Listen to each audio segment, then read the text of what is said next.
अस्सलाम वालेकुम नाजरीन, मैं हूं अब्दुल-याज़। आइए देखते हैं आज का खबरनामा। आर के पेट एक्स रोड के पास कचरे की कुंडी के पास अचानक आतिश ज़दगी का वाक़या पेश आया है। इत्तला मिलते ही गोशा महल इंचार्ज मिर्ज़ा रहमत बेग ने फायर ब्रिगेड को भेजाया और आग को काबू में किया गया। इस मौके पर एक्टिव लीडर मिर्ज़ा आज़म, एरिया प्रेसिडेंट फैयाज़ अहमद, इम्तियाज़ और दूसरे भी मौजूद थे। आइए देखते हैं हमारे नुमाइंदे सैयद शाहिद की ये रिपोर्ट।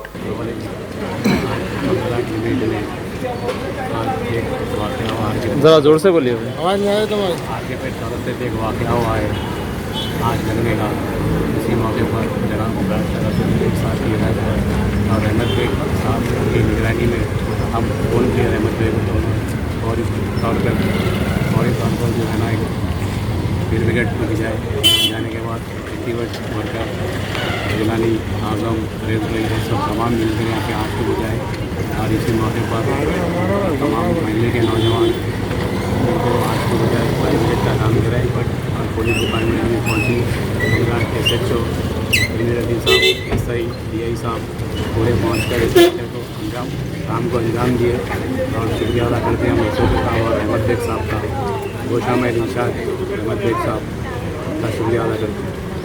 आप देखते रहिए 7H न्यूज़, आपकी आवाज़ आपकी धड़कन। A1 टाउनशिप की एक और नई पेशकश। जहांगीर पीर दरगाह से 2 किलोमीटर पहले मल्टीनेशनल कंपनीज के करीब, जो कि बिल्कुल आबादी से लगा हुआ, बेंगलोर हाईवे से सिर्फ 5.5 किलोमीटर, BT रोड से लगा हुआ, तमाम डेवलपमेंट के साथ 5,50,000 में 100 गज का प्लॉट। A1 टाउनशिप में आपका ये छोटा सा इन्वेस्टमेंट आपका और आपके बच्चों का मुस्तकबिल बदल सकता है। आज ही तशरीफ लाएं और A1 टाउनशिप के इस प्रोजेक्ट से फायदा उठाएं। Office at pillar number 235 opposite fisheries department, Rajendra Nagar, Hyderabad. खबर है शहर की, खबर है गाँव की, खबर है सारी दुनिया की। 7H न्यूज़ पसंद आए तो लाइक कीजिए, शेयर कीजिए और सब्सक्राइब करना ना भूलें। 7H news.